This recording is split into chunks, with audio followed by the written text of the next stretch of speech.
Guitar Sessions. Today we have music theory questions. I'm not here alone today. This is cool.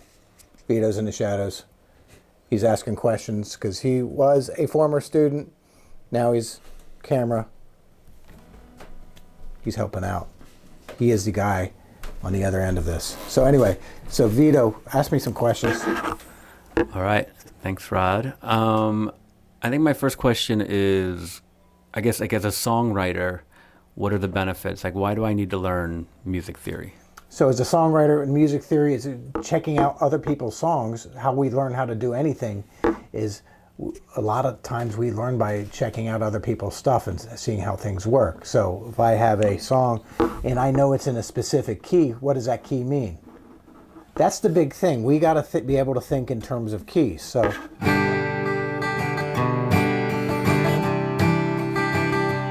you should know as a songwriter that that is in the key of G and all the other chords that are in the key of G.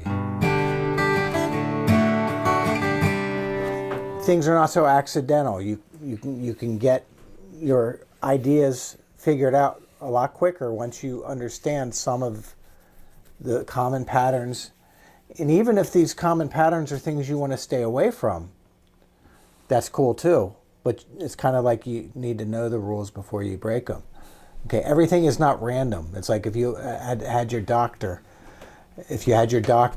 not knowing how to fix your aorta, you're bleeding, but he kind of knows this stuff, but he doesn't really know it. You want to know it exactly, and you want to know it thoroughly. And it's like if I'm writing songs and I'm trying to get a band together and I'm trying to be relevant with it and I'm trying to be consistent, I should get some stuff together that I know what I'm doing. And I can learn from everybody. Music theory helps us be able to steal from other people, learning through example and then repurposing the lessons you learn. All right.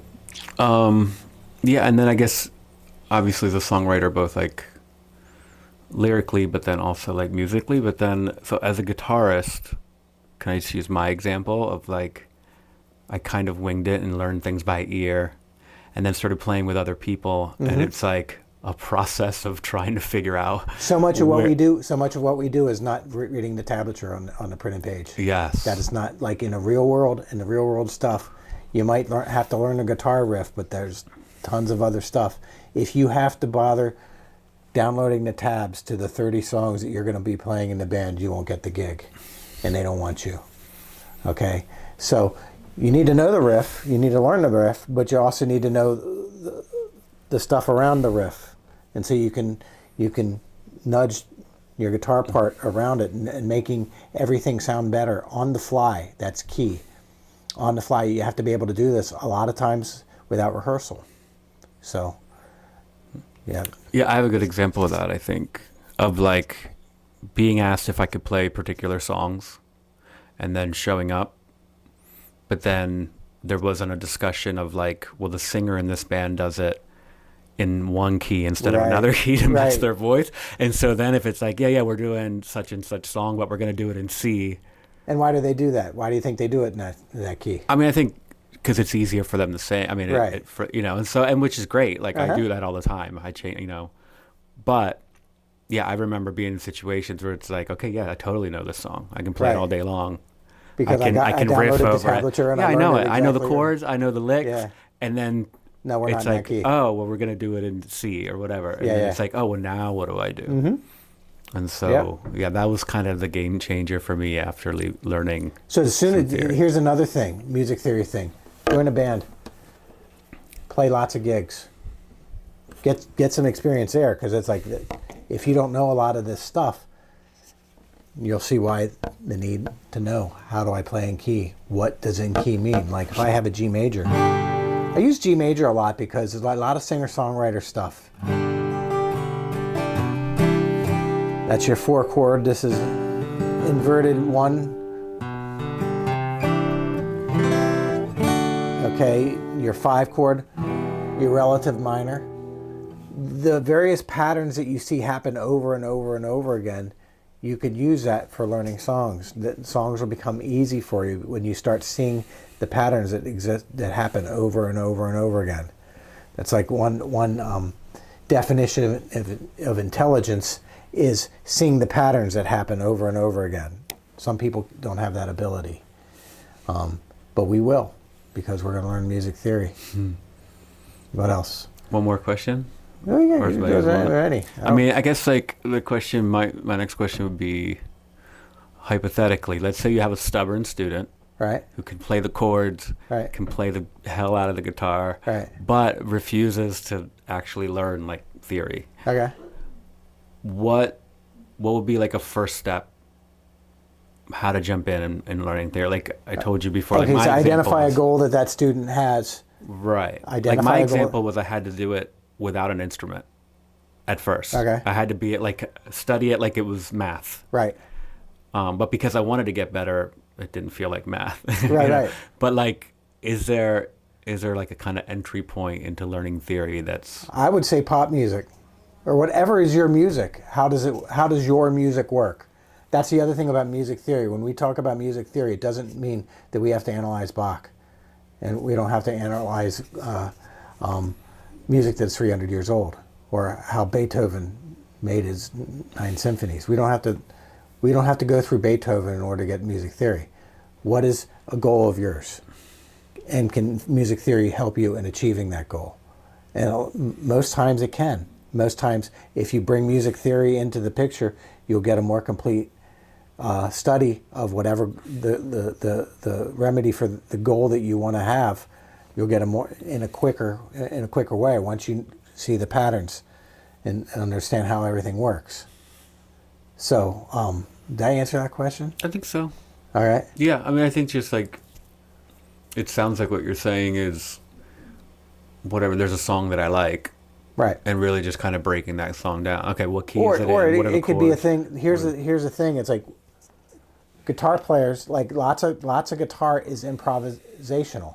When I say that, Ritchie Blackmore played "Smoke on the Water." He never played the solo twice the same way. And even guys like David Gilmour or Angus Young, when they're coming up with their solos, they start off improvising and then they fine tune it as they go. Their stuff might be compositions, but they start with improvisational. When they improvise, everything is not starting from scratch and they don't understand anything. They understand how to play in key. Okay? That's one of the main things I think that you should learn how to do, and understand how chord progressions work and how there are 3 different sounds. That's it. How do we navigate the 3 different sounds? We have major sounds, we have minor sounds, and we have dominant bluesy sounds.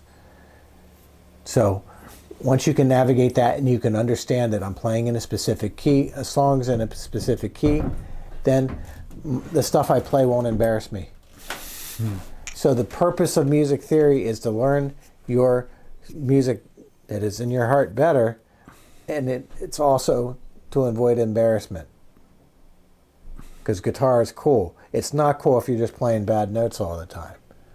All right? I like that. You don't want to look stupid. Yeah, you I don't mean, want that's to look really stupid. the first thing. I think about like music theory is a survival skill. Yeah, I mean, going back to like writing, 2 things there. One is like, I know my vocal abilities are limited to like a couple keys that I can sort of play in, right? And so that's helped me to really like take a song that I want to do and like really navigate. And also like if you're writing, like there's no mystery. Like, okay, I'm doing this in E. Here's the chords. Here's the notes that are available. What does the key of E mean? Like somebody doesn't know music theory doesn't even know what the key of E means. Yeah. Yeah. And for me, it's like I know, okay, these are the chords within that key.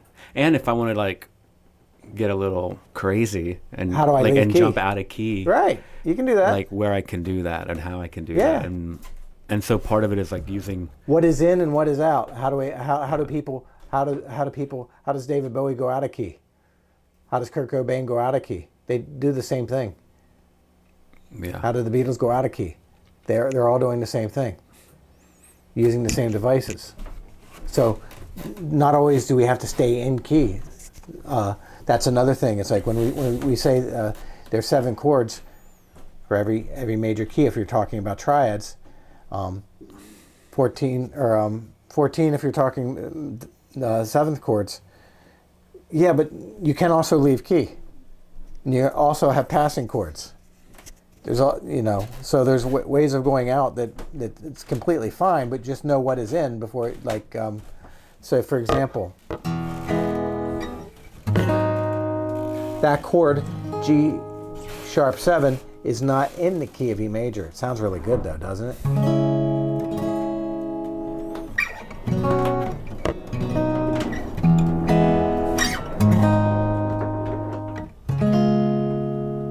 Okay, dominant 7th chords in weird places is called secondary dominant chords.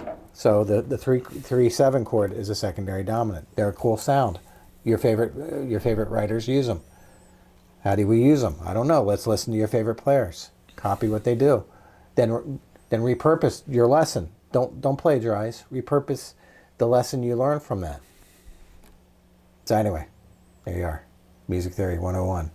It doesn't have to be intimidating. It doesn't have to be outdated. What it has to do is it has to identify and help you achieve a skill that you want to learn on your own.